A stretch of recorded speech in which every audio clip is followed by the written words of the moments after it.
Boa tarde a todos, sejam bem-vindos a mais um evento Knowledge e passo agora a palavra ao nosso Dean, ao professor Filipe Santos. Olá, muito boa tarde a todos. É um prazer estarmos juntos novamente nestas conferências Knowledge at Católica Lisbon e hoje dedicada a um tema tão importante, que é o tema do bem-estar do consumidor. Esta conferência é organizada pelo CORE, pelo nosso Center for Consumer Wellbeing and Retail Innovation, um centro que lançámos o ano passado na Católica Lisbon com a parceria da Delta e da Jerónimo Martins e que visa exatamente aprofundar em termos de conhecimento, investigação e de eventos a temática do bem-estar do consumidor, como promover, bem como preparar o retalho para os desafios do século XXI. Esta conferência será muito interessante porque temos aqui uma variedade entre os nossos professores que irão apresentar a sua investigação e as suas ideias sobre este tema, bem como convidados externos que irão dar a sua visão também do terreno e do que se passa em termos de terreno e dos desafios que existem nestas temáticas.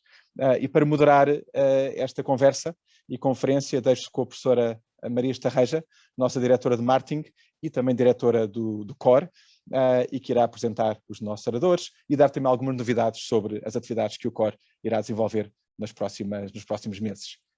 Uma excelente sessão para todos. Muito obrigada, professor Filipe Santos. Boa tarde a todos.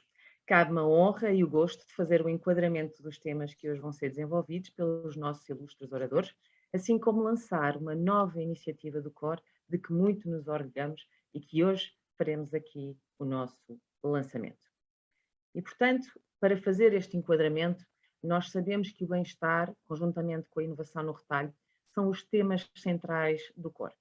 Como tal, nós sabemos que desenvolvemos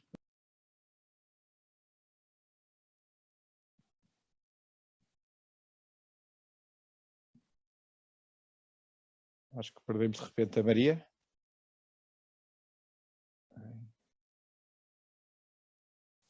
Penso que houve um pequeno problema técnico, já estamos a resolver.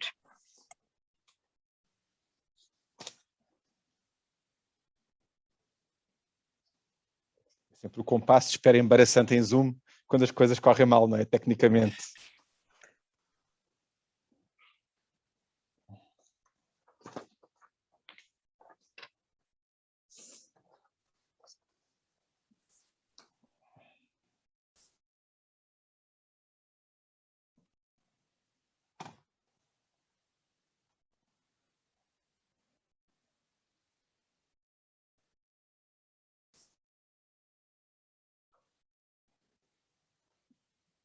Nós vamos só dar aqui mais um minuto para ver se a Maria consegue reconectar-se. Se não conseguir, continuamos com o trabalho, com os trabalhos, e apresento o meu caro colega Wilson.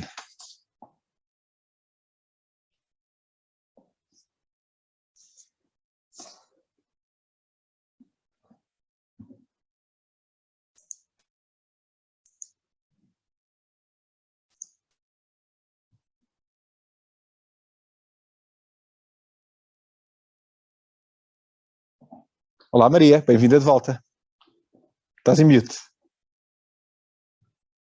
Viva, já cá estou. Estava lançadíssima, estava para aí no slide 7. Vamos voltar para trás, se não se importam, para fazer outra vez o nosso lançamento.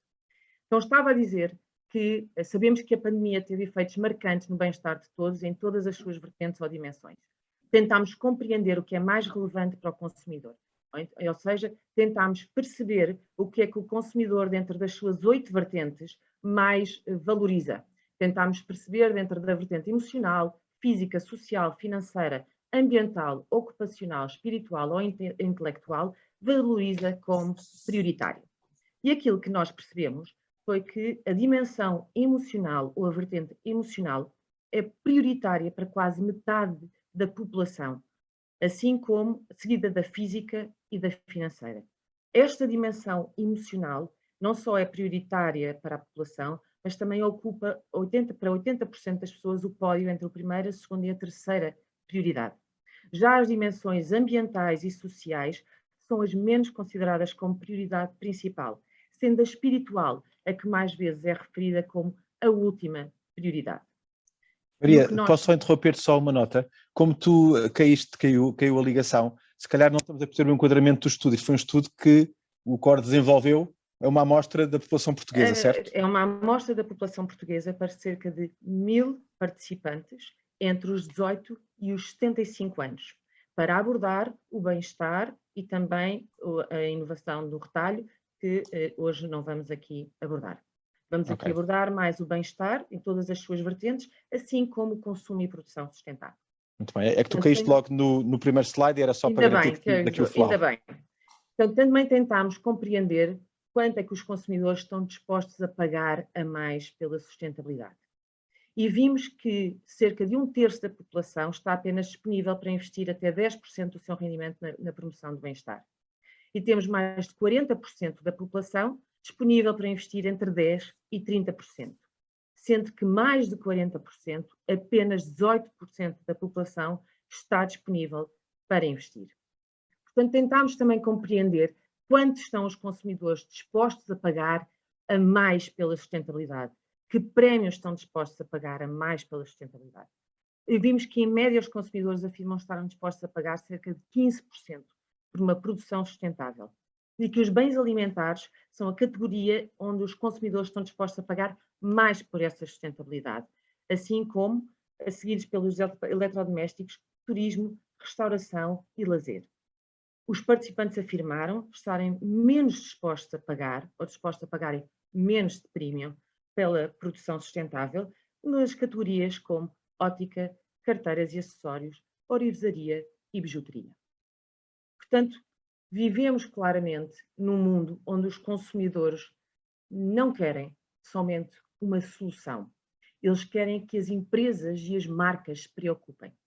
Na fase pós-pandemia, os consumidores querem mais do que uma simples compra, mais do que uma simples transação. E o consumo tornou-se numa ferramenta de impacto para o bem-estar individual e social. E as pessoas querem que as marcas claramente tenham propósitos. E a pressão será cada vez maior nos próximos anos para com as marcas e com as empresas.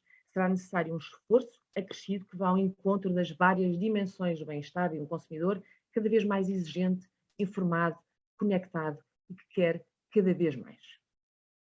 Para reconhecer o que de melhor está a ser feito em Portugal na produção sustentável, nós vamos lançar, a partir de hoje, os Core Awards de Sustainable Consumption and Production. Estes Core Awards terão duas categorias que serão distintas. Premiar a implementação de projetos com interesse estratégico para o desenvolvimento corporativo da produção sustentável através dos Corporate Awards e também a premiação de 3 teses de mestrado de maior valor na temática de produção e consumo sustentável através das Master Dissertation Awards. Ambas as categorias vão ter 3 distinções: ouro, prata e bronze. E já a partir de 26 de abril estarão disponíveis nos nossos websites e nas redes sociais do COR todas as informações legais e disposições legais, assim como premiação e as regras de participação para todos aqueles que querem connosco participar neste prémio de produção sustentável do COR. A 3 de junho será a data limite das candidaturas do Corporate Awards, para a qual não há qualquer custo associado. E em julho teremos a cerimónia de entrega de prémios do Corporate and Master Dissertations, ao mesmo tempo que iremos fazer a celebração do nosso primeiro ano do nosso COR. Em relação, esperamos claramente pelas vossas candidaturas, muito boa sorte. E em relação ao dia de hoje, e quanto à sessão de hoje, os nossos oradores vão desenvolver as 3 dimensões do bem-estar, consideradas prioritárias por este estudo que apresentámos no início, ou seja, a dimensão do bem-estar emocional, a dimensão do bem-estar funcional e a dimensão do bem-estar financeiro. Teremos primeiro o professor Wilson Bastos, Associate Professor of Marketing da Católica Lisbon, a referir e a apresentar o que as marcas podem fazer para promover o bem-estar emocional dos consumidores. Será uma apresentação efetuada na língua inglesa. Depois teremos a doutora Mónica Oliveira, diretora de marketing da Delta Q, que irá apresentar a visão do que as empresas e marcas estão a implementar em termos da inovação de produtos, através do exemplo das cápsulas funcionais da Delta Q. Por fim, teremos o Dr. Luís Pedro Duarte, Vice-Presidente de Financial Service Lead at Accenture, que nos vai apresentar a perspectiva de como várias empresas têm desenvolvido iniciativas para a promoção do bem-estar financeiro dos consumidores. Cada orador terá 15 minutos para a sua apresentação e, no final, o professor Filipe Santos fará o encerramento. Agradecemos desde já aos nossos oradores e, como será em inglês, Professor Wilson Bastos, the stage is yours. Thank you. Thank you, Professor Maria Estaheja. If you give me a second, I'll go ahead and share slides with you. Would you please confirm that you can see the slides? Yes, we can. It's in projection. You can. Okay, great. Thank you. So thank you again to Professor Maria Estaheja. I also would like to extend a thank you to the core for providing us with this forum where we can share with you the research, some of the research that's being conducted at Católica Lisbon. It is vital for us, and I would like to highlight the support from Delta and Geronimo Martins. And I also wanted to extend a special thank you to you who took time from your busy schedules to come here and listen to us and talk with us and interact with us. We do this because of you. We do this for you. And we do so because we believe that you are the ones who can go out there and put the knowledge that we generate into practice, in make important decisions that can make meaningful impact in the life of consumers and, of course, your employees as well.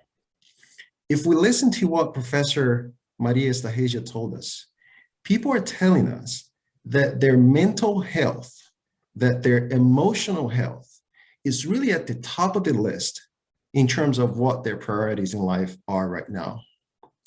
Considering this, we business people ought to ask the question, how is it that I can water that plant that we call psychological health? Or for simplicity, we refer to this in everyday language as happiness. How can I make my consumers and my employees happier? Today, the goal is to share with you 3 tools, actionable tools that you as managers, as business people can put into practice and make the lives of your consumers and your employees happier. These tools have to do with how you might design your product, and we come at this from a definitional perspective. We look at how happiness is defined from a hedonistic perspective and from an eudaimonistic perspective, and we look at how those two might guide the way that we design our products and our brands and our communication with consumers. The second tool has to do not with how we design our products, but actually the behaviors that we might motivate and facilitate our consumers to engage in. What types of behaviors that if our consumers engage in, they will be happier individuals. We're going to talk about generosity and gratitude. And third, we know that happiness might reside somewhat in the heart, but really a lot of happiness also resides in the mind. So if we can influence the way consumers see the world, we might help them become happier consumers as well as happier employees. I'm going to share these 3 tools with you today. Let's go to tool number 1. And let me put you to work a little bit. If you can please think for about 5 seconds what you think happiness means. I imagine you've thought a multitude of things. Happiness is a complex construct. When we think of happiness, a well-accepted definition, notice that I said a, not the, because there are various definitions. One well-accepted definition is that happiness is a sense of subjective well-being. It's a notion that life is going well, life is good, and that life has many positive situations and emotions. There are 2 main schools of thought when we think of happiness. One of them is the hedonistic school.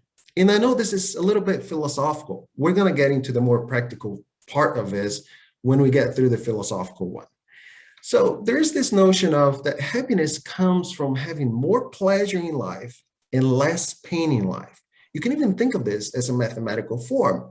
You get the happiness that you get, the pleasure that you have, you subtract the pain that you have in life, If after the equal sign, you have a plus sign, you have a positive sign, great, you're happy. If not, unfortunately, not so happy.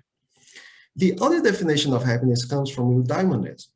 The idea that we as human beings are not just pursuers of pleasure and avoidance of pain, we also want meaning in life.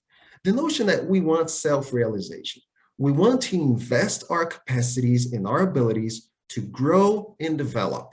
To grow intellectually, we want to learn, we want to be wiser. To grow socially, we want to develop healthy and harmonious relationships with others. If we feel that we're using our potential to the max for something that's meaningful, according to eudaimonists, that means happiness. All right, great. A lot of philosophy here. Let's get into practice. How can we operationalize this? Can you design products thinking of the product as hedonic or thinking of a product as being more eudaimonic?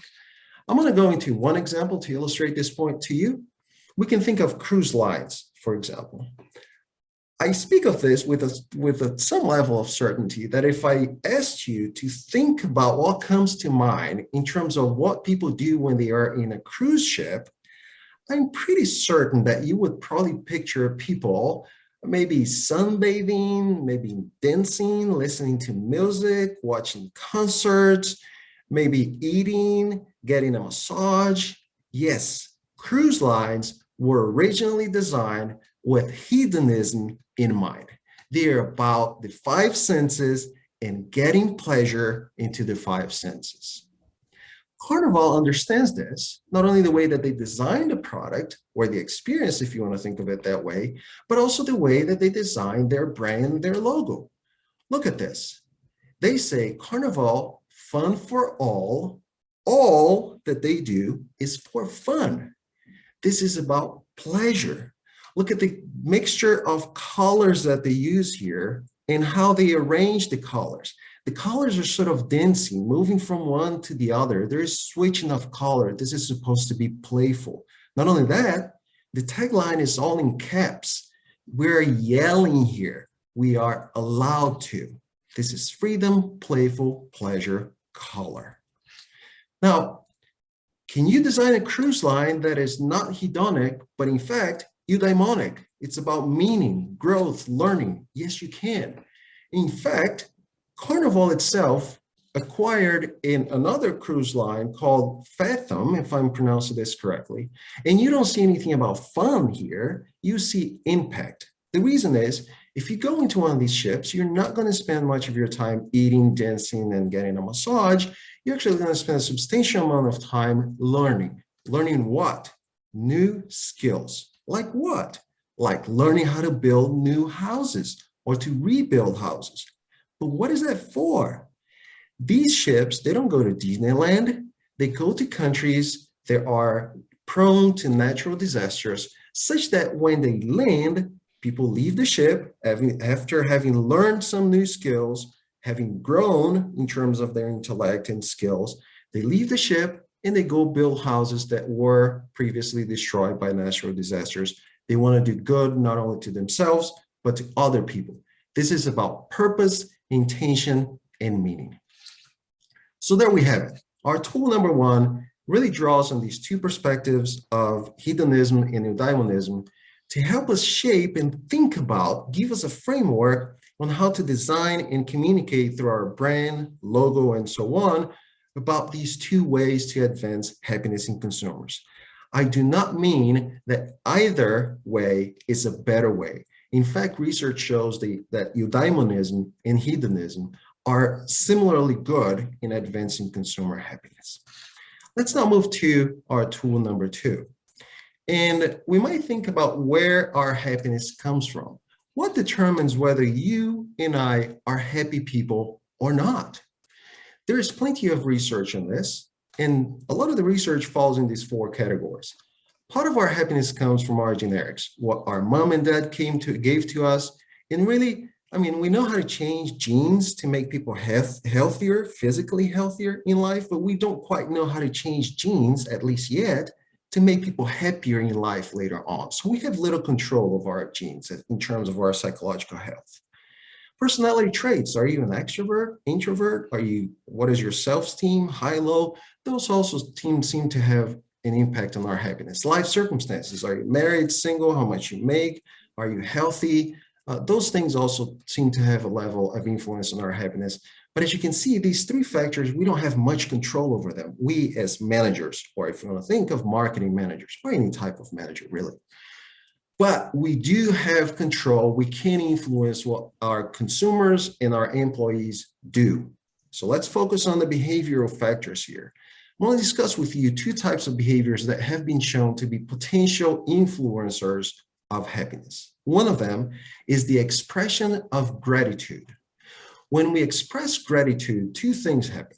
One is, because we recall the good thing that somebody did to us in the past, we're essentially bringing up to the forefront of our attention that good thing that was done to us in the past. And that's good. That makes us happy again. But not only that, when you express happiness to somebody, you're also making that person happier because now they're feeling that they had a positive impact on you. And because of that, it strengthens your social ties with that person. As we know, social ties are a critical element behind being a happy person. The second productive behavior in being happy has to do with altruism, or being generous to other people.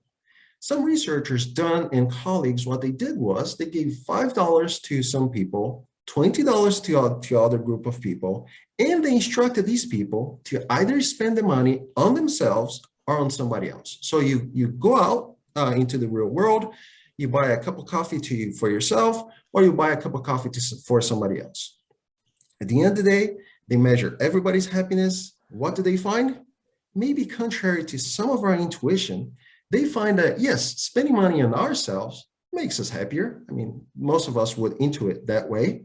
But perhaps surprisingly, spending money on other people actually make us even happier than on ourselves.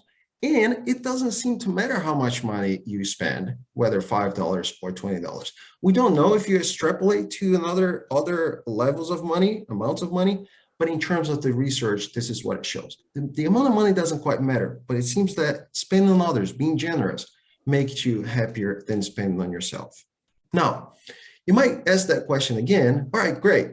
This knowledge seems useful. How can I put it into practice? Can you show us an example of a firm that has put this into practice fruitfully? I'm going to show you an ad or a campaign, a short campaign by Milka. I'm going to show you only part of this video, but I think it illustrates quite well. I'll invite you to keep in mind the ideas of altruism and the ideas of gratitude. I'll stop in the middle for the sake of time for information. So let's take a quick look. How to communicate Milka's brand message, Dare to be Tender, to our consumers. Our answer, let's make people actually experience the brand message instead of just communicating it by using the product itself as the main media. How? Well, everyone knows that the best square in a chocolate bar is by far the last one. So to really test people's tenderness, we did something unprecedented. We took the last square out of every Milka bar to give people the choice to claim it back or to send it to someone they care about. To activate this idea, a TV commercial and a tender digital campaign were created. They're aimed to lead people in-store, playing on both the inside and the unique product and packaging design. From the package, people were sent to lederniercarre.fr, asked to insert the code printed on the pack and decide if they wanted their last square back or if they wanted to send it to someone else. If they chose the latter, they were given the chance to write a tender message to go with their gift. A simple product change that created a truly engaging experience for the consumer. All right, so a truly engaging experience for the consumer. I'll stop here for the sake of time, but you got the gist of it. Instead of consuming the last square yourself, you generously send it to somebody else, and we know what's going to happen when that person receives that piece of chocolate. They might eat it first, and second, what might they do? They'll probably give you a call and say, thank you. Altruism and gratitude within the same campaign. I find this to be a beautiful example of a good understanding of what the psychological motivations of the human being are and using them for the good of the consumer to increase consumer happiness. Now, Leslie, I'll share with you the idea that A lot of our disposable income really goes into buying one of two types of purchases. One is material things, the other one is experiences. There is mounting evidence showing that when we spend money on experiences, we gain more happiness than if we spend money on material things.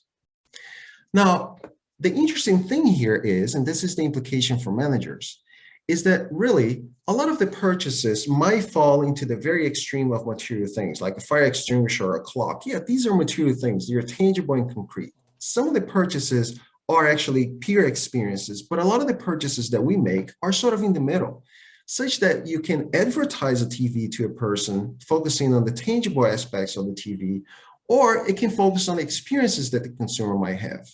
And my own research shows that if you focus the consumer attention on the experiential dimensions of a purchase, they will gain more happiness. And one of the reasons is that experiences have higher conversational value.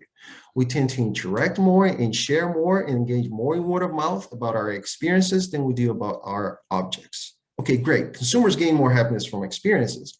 What if you focus your employees' mind in the experience? Does that also work? Let's say you sell barbecue grills. If you motivate your employees to think that they are selling to consumers experiences instead of a material object, my research actually shows that they also gain more happiness from their jobs. We can talk about why that is, and that's the gray balloons here. We can talk it later if you'd like to.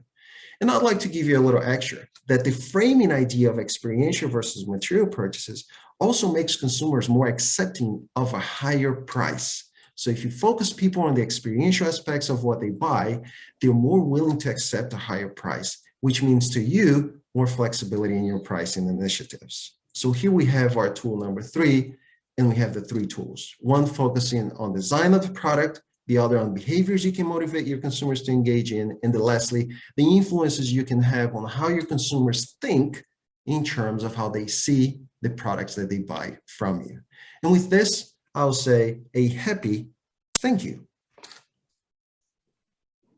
Thank you, Professor Wilson Bastos. It was very happy.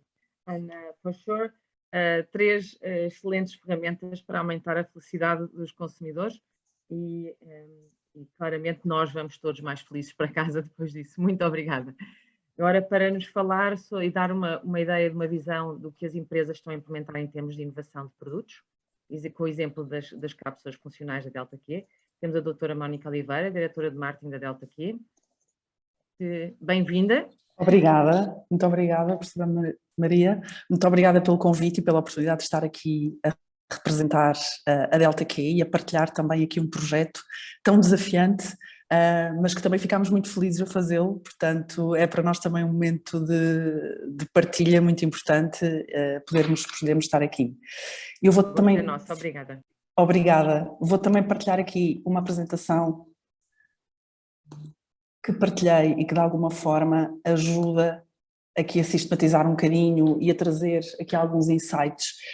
E aqui o ponto de partida é falarmos de café, de saúde e de bem-estar, e para todos aqueles que são coffee lovers é também uma felicidade falar de café. É um produto também que tem aqui uma dupla função, uma função funcional, mas também uma função muito social, de partilha de momentos e, portanto, também por aí a trazer-nos felicidade, acreditamos nós. A verdade é que este desafio de pensarmos os nossos produtos e continuarmos também a trazer produtos relevantes e a mantermos a nossa relevância enquanto marca, é muito importante a inovação e é muito importante também que essa inovação seja dirigida e seja relevante e tenha um propósito muito claro para os nossos consumidores. A verdade é que nos últimos anos temos assistido cada vez mais a uma procura mais intensificada por este tipo de produtos que nos tragam não apenas um conforto, mas que tragam também uma real sensação de bem-estar. E, portanto, temos estado aqui atentos atentos àquilo que são as tendências, não apenas nacionais, mas também internacionais, e a procurarmos dar resposta dentro do Grupo Nabeiro a todas essas tendências. É verdade que a inovação é o futuro das marcas, é importante mantermos a nossa relevância, a nossa proatividade também, mas não somos só nós marcas que o dizemos. A verdade é que alguns estudos também que temos tido acesso provam que de facto existem cada vez mais consumidores interessados em comprar novos produtos, e isto também, este estudo foi feito até durante a pandemia, e que apesar da pandemia havia muito esta sensibilização para o novo e para aquilo que era a inovação que ia sendo apresentada, e de facto até 28% manifestaram mais interesse do que antes da pandemia, e de facto isto foi algo que foi aqui um insight também valioso para nós.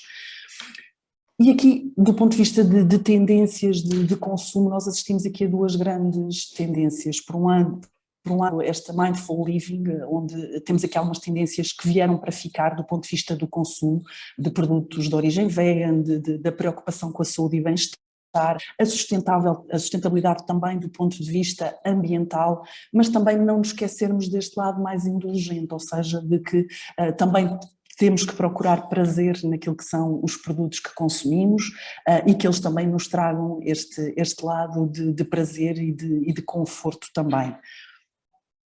E a verdade é que todas as gerações de alguma forma têm esta necessidade e esta percepção de saudável, e aqui o papel que foi identificado em suplementos alimentares teve aqui uma transversalidade, e portanto aqui esta transversalidade a todas as gerações, desde as gerações mais jovens até às gerações mais velhas, de facto a procurarem produtos cada vez mais com este lado de funcionalidade, com produtos também reforçados do ponto de vista das suas características, quer do ponto de vista de vitaminas, quer do ponto de vista dos suplementos, e isto também cada vez mais a ser uma tendência do ponto de vista de consumo. E a verdade é que em 2020 nós tínhamos 1 em cada 2 portugueses a declararem a saúde como a sua principal preocupação, acima até de questões como a segurança no emprego e as questões económicas, mas aqui de facto a saúde a sair aqui como o grande fator de preocupação, muito focado obviamente também na conjuntura pandémica que trouxe este top de preocupação com a saúde, mas que era algo que nós já víamos e já sentíamos que vinha a consolidar-se cada vez mais, e a verdade é que hoje em dia também é uma tendência que veio para ficar. E o próprio café em si é também, ao longo do tempo, associado a potenciais benefícios para a saúde, desde logo porque nós associamos o café a este lado mais funcional e, portanto, de energia, de aumento dos nossos níveis de alerta e de atenção, da redução de fadiga e de cansaço, e, portanto, aqui todo este lado mais funcional, mas também existem alguns estudos que apontam como a função do café, e uma função muito, muito identificada naquilo que são algumas doenças muito concretas, e também relacionado com as doenças mentais, nomeadamente as doenças de Alzheimer e de Parkinson, e portanto o café também a parecer ter aqui esta função de apoio às funções cognitivas. E alguns estudos e algumas publicações que também o Grupo Nabeiro foi fazendo, e algumas investigações que fomos também fazendo em parceria com algumas entidades, e onde também a Católica teve aqui o seu papel neste apoio, neste desenvolvimento destes estudos, conseguimos também de facto ter aqui a possibilidade de ter dados muito concretos, evidências concretas de que, de facto, em doses moderadas e com consumo moderado, existe aqui a possibilidade de melhoria das funções cognitivas, de questões também de boa saúde física e mental, e, portanto, o café ter aqui um papel muito importante, de uma forma natural, muito importante do ponto de vista de saúde e bem-estar.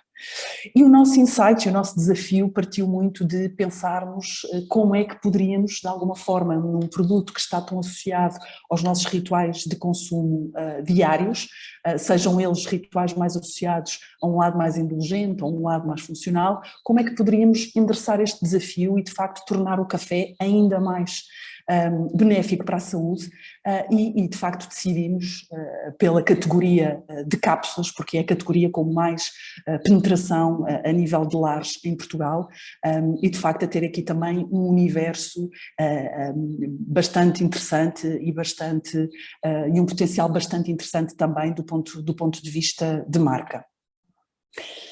E a verdade é que Delta Q tem procurado ao longo dos anos, e nós fazemos este ano 15 anos, mas temos procurado ao longo dos anos manter a nossa missão. E a nossa missão tem sido muito concentrada naquilo que é esta ideia de café de qualidade e este conceito do expresso perfeito, que é de facto um expresso que obedece a parâmetros organoléticos, a parâmetros visuais e que de facto tem sido uma preocupação da Delta Q que todos os seus produtos de alguma forma também mantenham e assegurem esta qualidade. E por isso a nossa missão foi perceber como é que dentro deste insight da funcionalidade e dos benefícios do café conseguiríamos sempre manter esta coerência, este propósito de marca tão importante também para nós e para os nossos consumidores em Portugal. E aquilo que caracteriza a Delta Q enquanto marca é, no fundo, o aliar deste expertise da Delta Cafés desde 1961 e que, no fundo, é o expertise do café, que combina esta trilogia das origens, da torra e do blend, mas também associado a um sistema exclusivo. E são estes dois eixos que, no fundo, materializam a nossa Unique Selling Proposition e que conferem uma experiência perfeita de um consumo de café em casa. E é assim que surge o desafio de os cafés funcionais, de pensarmos que numa cápsula de café pode estar um ato indulgente, um ato de funcionalidade ligada à energia, mas que poderiam estar incorporados nesta cápsula de café algo mais, com benefícios e com funcionalidades muito específicas para a saúde e para o bem-estar dos nossos consumidores. E foi assim que nos associamos também a um parceiro português, o Laboratório Edol, que tem todo o expertise na área farmacêutica e a quem também em parceria desenvolvemos todo este novo produto. Com estas motivações, no fundo, pensarmos que cada vez mais existem preocupações de saúde junto dos nossos consumidores, não apenas se calhar de uma franja de consumidores mais envelhecida, mas também de uma franja de consumidores mais jovens. Procurarmos também aqui a consolidação dos nossos canais de venda, onde o retalho acaba por ter aqui um papel fundamental naquilo que é a cadeia de valor até ao consumidor final. Esta oportunidade de conjugar um expertise efetivo de duas marcas portuguesas, pensarmos que estamos a trabalhar inovação e a inovação também como driver de crescimento para a marca e a oportunidade de criarmos então uma nova gama de produtos inédita em Portugal. Mas também tivemos desafios, a verdade é que aliar toda esta funcionalidade que estamos habituados a ver noutro tipo de produtos, nomeadamente em suplementos alimentares, a um produto que é tradicionalmente mais associado a um produto natural, tivemos como desafios garantir efetivamente estas duas promessas. Por um lado, os parâmetros do nosso café, os parâmetros de qualidade do expresso perfeito e por outro lado o benefício comprovado para a saúde, ou seja, conseguirmos ter um produto com alegações funcionais. E, portanto, trabalhamos todo este conceito e todo este lógica de produto, contextualizando no canal de vendas e preservando aquilo que é o reconhecimento da marca Delta Q e o endosso que a marca Delta Q confere enquanto produto de qualidade. Mas pensámos que para além disso teríamos obviamente um papel fundamental da comunicação, uma comunicação muito clara, uma comunicação muito assente naquilo que são as alegações e os benefícios, que o próprio naming fosse autoexplicativo desta nova gama e portanto também trabalhar toda a lógica de comunicação inerente a esta gama. E é assim que nasce esta proposta de valor, portanto um café com aditivos funcionais, direcionado para a prevenção de doenças e para a um estilo de vida saudável e que lançámos no canal farmacêutico, aqui também algo inédito e também aqui a inovação a vir deste canal específico de retalho e em que procurámos aliar então a nossa qualidade, a nossa expertise de produto de café, mas também do nosso parceiro Laboratório Edol neste desenvolvimento de medicamentos e de produtos na área da saúde e que para nós também foi fundamental esta expertise e portanto chegámos a uma proposta de valor que são cafés com aditivos funcionais, um novo produto e uma nova categoria em Portugal. E partilhando aqui também um pouco o que são então estes Active Coffees, trabalhámos aqui dois produtos com propriedades muito específicas e portanto a todas as características já intrínsecas do café e a todo o seu lado de energia e de despertar que o café nos traz, quisemos trabalhar muito concretamente todo este lado funcional e portanto ao Mind Boost trabalhamos numa lógica e num conceito de redução do cansaço e da fadiga e para isso é muito importante incorporarmos nestas receitas um café equilibrado, mas também todos estes ingredientes ativos e funcionais, nomeadamente a vitamina B12 com um papel muito importante na redução do cansaço e da fadiga e com a ação muito concreta no metabolismo celular. Depois a biotina, também um ativo que atua naquilo que é a energia e a função psicológica, depois o selénio e depois os nossos já mais conhecidos ginseng, magnésio e zinco e portanto um verdadeiro boost a trabalhar aqui a lógica do cansaço e da fadiga intelectual. E depois não poderíamos ter sido mais spot on, mas na época da pandemia trabalharmos também aqui o sistema imunitário e de facto a vitamina C, a vitamina B6 e o salgueiro branco a contribuírem e a transferirem para o café este lado de reforço do sistema imunitário e aqui um produto também que acabou por ter uma aceitação muito positiva junto da nossa base de consumidores, a reconhecer também estes dois produtos como os Active Coffees e como de facto um acrescento naquilo que é o seu consumo diário de café. E portanto deixo-vos aqui então com estes Active Coffees, os cafés que despertam o seu bem-estar. Espero ter contribuído também aqui um pouco para o bem-estar e para a felicidade geral. Se estivéssemos juntos, convidava-vos para um café, mas ficará então para uma próxima oportunidade e mais uma vez obrigada também. Muito obrigada, doutora Mónica Oliveira. Agradecemos também esta vossa iniciativa de juntar indulgência e funcionalidade usual do café com estes benefícios extra para a nossa saúde. Desejamos todo o sucesso nesta vossa nova gama e no vosso negócio de uma forma geral. E olha que uma da vossa gama também tem ali vitaminas e outros ingredientes e que fazem muito bem também ao cabelo e outras coisas. Exatamente. Também podem comercializar por aí e comunicar por aí. Exatamente. Muito obrigada. Obrigada também. Vamos ter agora como orador o Dr. Luís Pedro Duarte para nos desenvolver falar mais sobre a dimensão do bem-estar financeiro, assim como apresentar-nos uma perspectiva de várias empresas, daquilo que têm desenvolvido em nível de iniciativas para a promoção do bem-estar financeiro dos consumidores.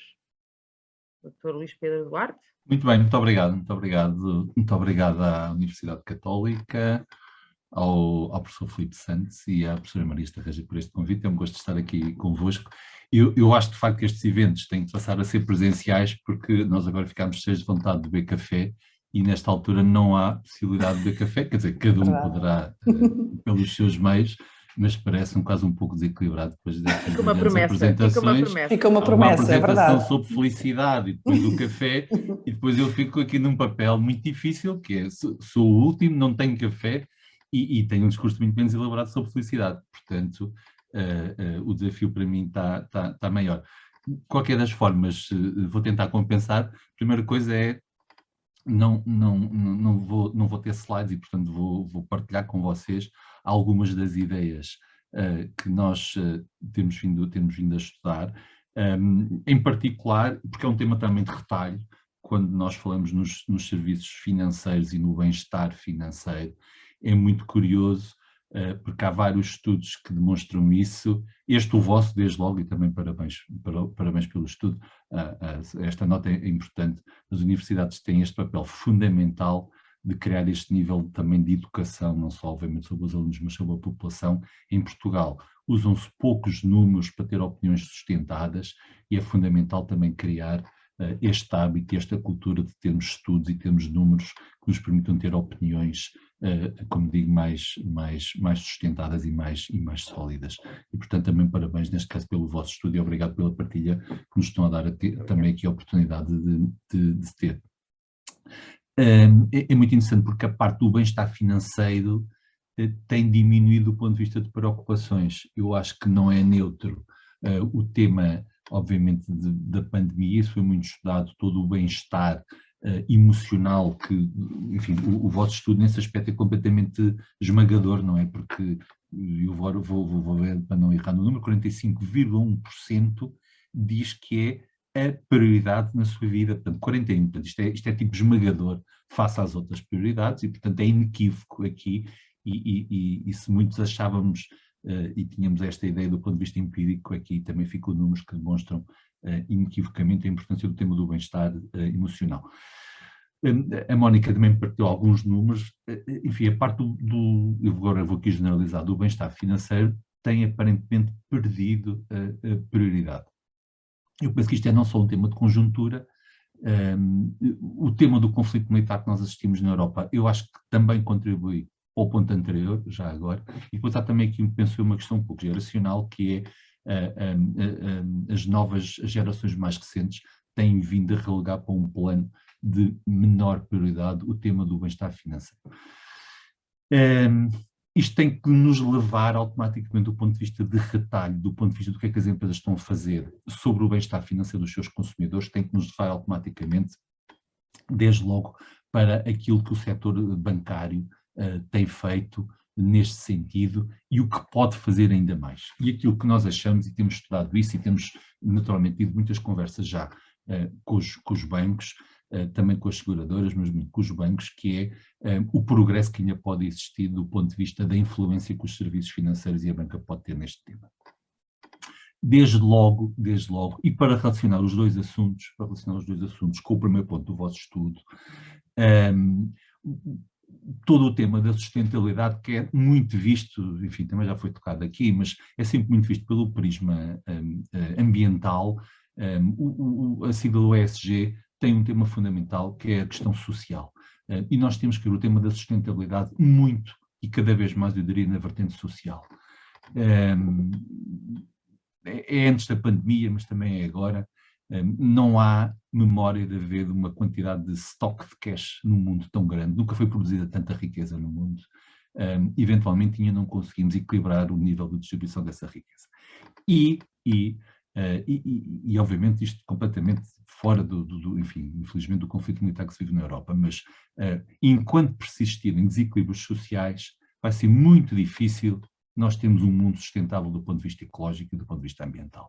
Porque há uma questão económica completamente subjacente a isto, apesar de, e também é interessante, o estudo é inequívoco a dizer que as pessoas, enfim, eu sei que sou uma amostra de 1000 pessoas, eu admito que seja só cá em Portugal, de qualquer das formas, apesar de haver uma maioria que manifesta de forma clara a predisposição para poder comprar mais, ou mais caro, quero dizer, se os produtos forem ecologicamente sustentáveis. Enfim, aquilo que me parece é que há aqui um problema de sustentabilidade a nível global e de desequilíbrio social, e aqui o nosso ponto é, enquanto não existir mais equilíbrio social e menos assimetrias do ponto de vista de níveis de rendimento, vai ser mais difícil nós termos toda esta sustentabilidade. E porquê nós estamos a levantar esta questão? Porque também, desde logo, nós podemos tocar aqui num ponto, era a minha primeira ideia-chave, que é os bancos e instituições financeiras têm que passar a dar crédito bonificado a pessoas que possam estar em situações sociais de vulnerabilidade, seja temporária ou seja prolongada. Este é um aspecto fundamental que é do ponto de vista do bem-estar financeiro. Quem está numa situação de desemprego, quem está numa situação de viuvez, quem está numa situação de divórcio, quem está numa situação de desequilíbrio social, deve passar a ter um suporte diferente do ponto de vista de bonificação ou do tipo de serviço que os bancos podem prestar. E, portanto, aqui há um contributo direto das instituições financeiras para o bem-estar financeiro, desde logo cumprindo a vertente social, que nos parece uma ideia fundamental. Existem já alguns casos na Europa de alguns bancos que estão claramente a assumir essa vertente e essa posição, portanto isto não estamos a falar de coisas fora da Europa, isso já está a existir na Europa e achamos que este é um dos caminhos que tem que ser aprofundado. As instituições financeiras têm que financiar de forma mais bonificada quem está em situação financeira desfavorável ou socialmente desequilibrada e com isso contribuir para o próprio bem-estar financeiro, desde logo. O segundo ponto é, para que os consumidores sejam também melhores consumidores de produtos financeiros, e isso somos todos nós,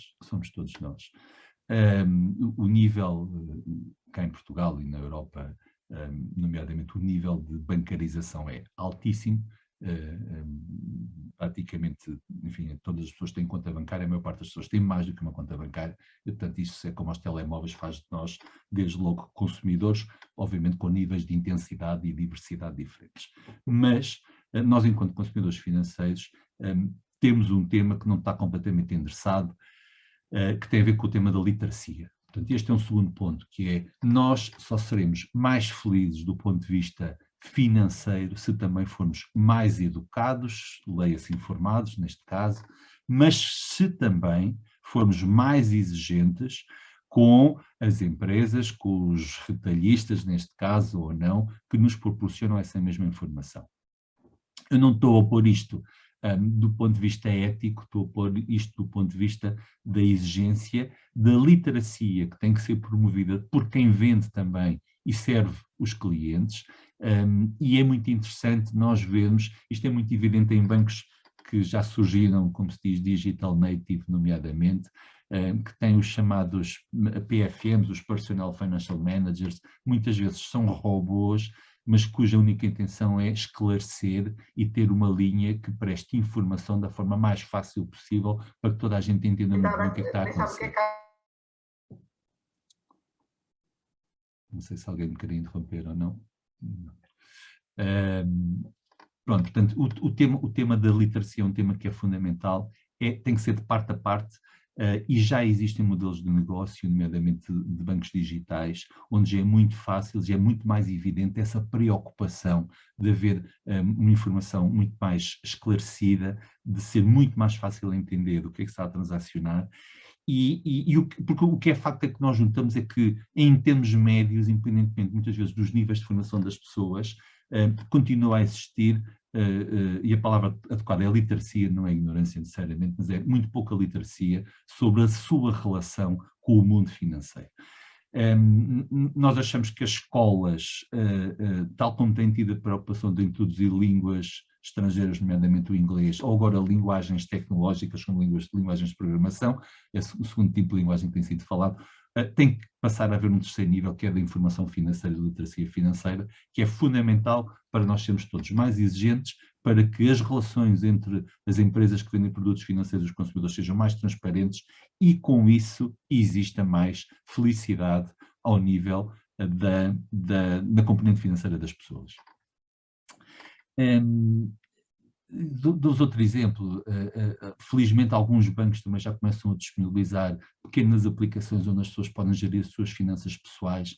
A maior parte das pessoas não usa ferramentas simples, onde podem criar poupanças, onde podem fazer estimativas de quanto é que têm que gastar, obviamente quanto é que possa ser o seu rendimento. São muitas vezes pequenos instrumentos que auxiliam na felicidade financeira das pessoas, porque lhe dão a garantia e a possibilidade, principalmente, de também cada um ter as coisas muito mais controladas e ser muito mais previsível aquilo que vai acontecer na sua vertente financeira. Este seria um segundo ponto.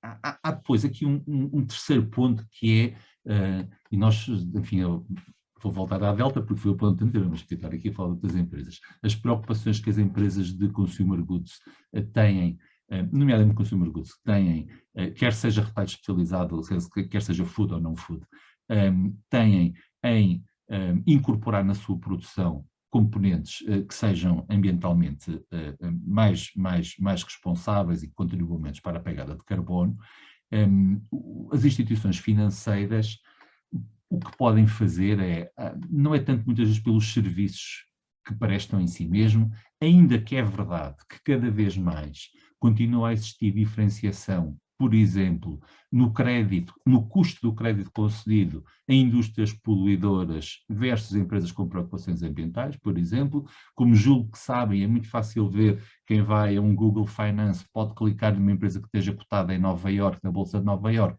e pode ver qual é o seu rating de sustentabilidade, e é muito fácil perceber como é que o rating sobe ou baixa em função da empresa trabalhar com indústrias extrativas ou se trabalha na exploração de minérios, etc, etc. Enfim, é muito fácil nós percebermos o contributo, ou se faz testes em animais, sei lá. Há vários critérios que são muito fáceis de nós intuirmos como é que o rating do ponto de vista da responsabilidade a nível de sustentabilidade vai sair ou não. A banca, quando começa a ter a diferenciação no crédito que é concedido e no custo desse crédito em função do contributo que cada indústria ou que cada empresa dá para a responsabilidade ambiental e social. Mais do que isso, ou também por essa via, a banca tem aqui de um momento para o outro um poder fundamental de influência sobre cadeias de valor e sobre um ecossistema, que é esta diferenciação no crédito, a facilidade com que se pode aceder a determinados níveis de investimento, a forma como os bancos, que são tipicamente grandes consumidores de diferentes níveis de serviços, e isto é aplicável a todas as outras indústrias.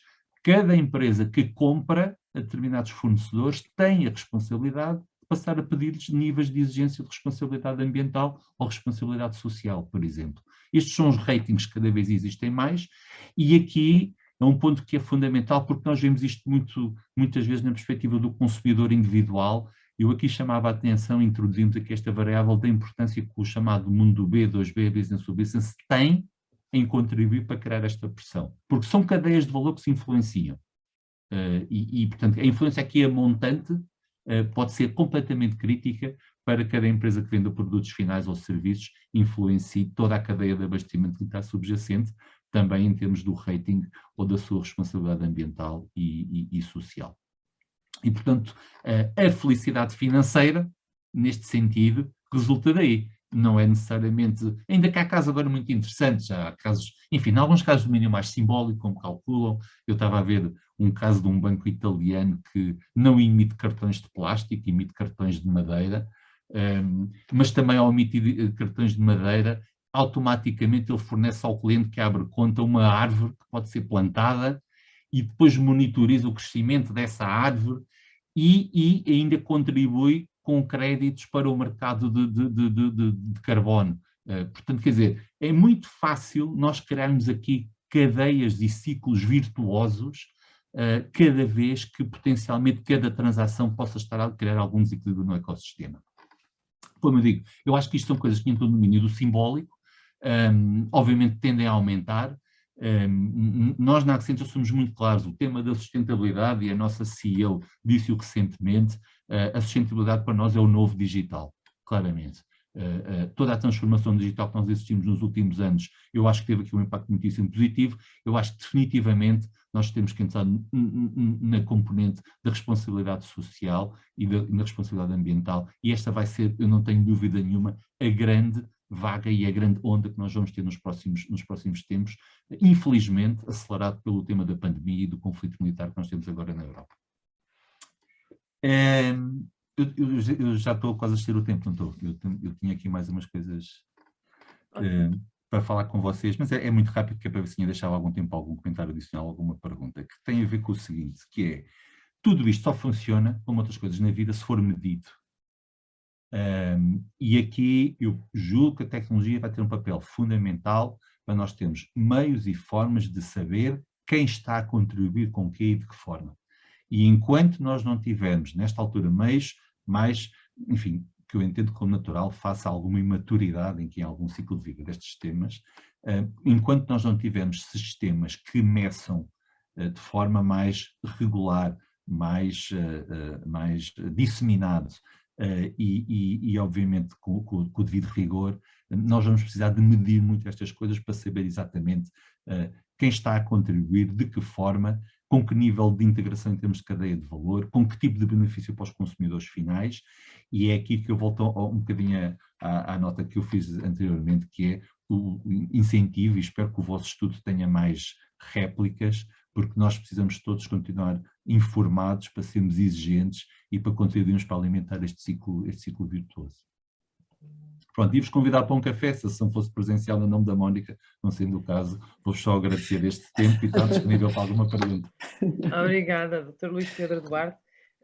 Esclareceu-nos muito quanto à responsabilidade social, informação, esclarecimento e literacia que é necessário, assim como o diferente crédito que pode ser entregue entre diferentes empresas, quer sejam sustentáveis versus não sustentáveis, portanto fazer a diferenciação, assim como toda a cadeia de valor e de abastecimento que referiu, e terminou muito bem a dizer que até há bancos que nos ajudam a plantar árvores agora com cartões de madeira, portanto extremamente interessante e importante, e ótimos insights que vamos seguir seguramente todos nos próximos tempos de forma diferente, e vamos seguir os bancos e todas essas iniciativas de forma bem diferente.